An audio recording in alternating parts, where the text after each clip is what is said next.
ఇటు తెలుగుదేశం పార్టీ అధినేత నారా చంద్రబాబు నాయుడు కూడా వారిని పలకరిస్తున్న విజువల్స్ మీరు చూస్తున్నారు.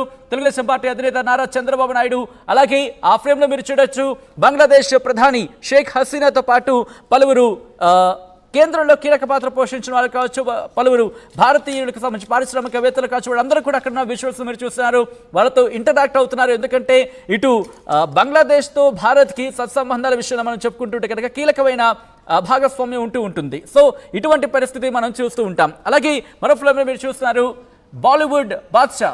ఎస్, అలాగే ఇటు మల్లికార్జున ఖర్గే ఇంట్రెస్టింగ్ అనే చెప్పుకోవాలి. ఎందుకంటే కొద్దిసేపటి క్రితం ఆయన ఒక డైలాగ్ వేస్తారు, ఎక్కువ రోజులు ఉండదు ఈ ప్రభుత్వం అంటూ కూడా.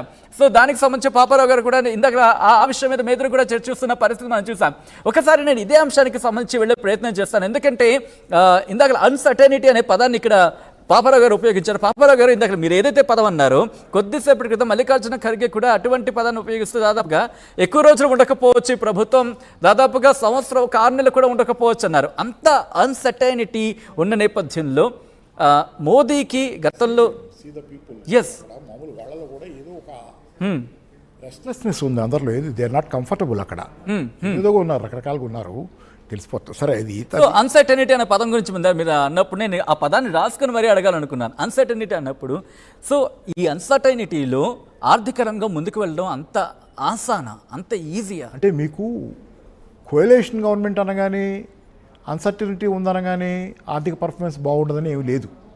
నిజానికి భారతదేశ చరిత్రలో కోయలేషన్ గవర్నమెంట్స్ ఉన్నప్పుడే ఆర్థికంగా దేశం పర్ఫార్మెన్స్ చాలా బాగుంది. వీళ్ళు చెబుతున్నటువంటి రిఫార్మ్స్ అనేవి కూడా చాలా బాగా అమలు జరిగిన కాలం కోయలేషన్ గవర్నమెంట్సే. పివి నరసింహరావు గారి కోయలేషన్లో బాగా జరిగినాయి. అలాగే వాజ్పేయి గారి కోయలేషన్, మధ్యలో ఇంకా కొన్ని కోయలేషన్స్ ఉన్నాయి. యూపీఏ ఉంది. ఏమి తగ్గింది మీకు? ఏం బాగా?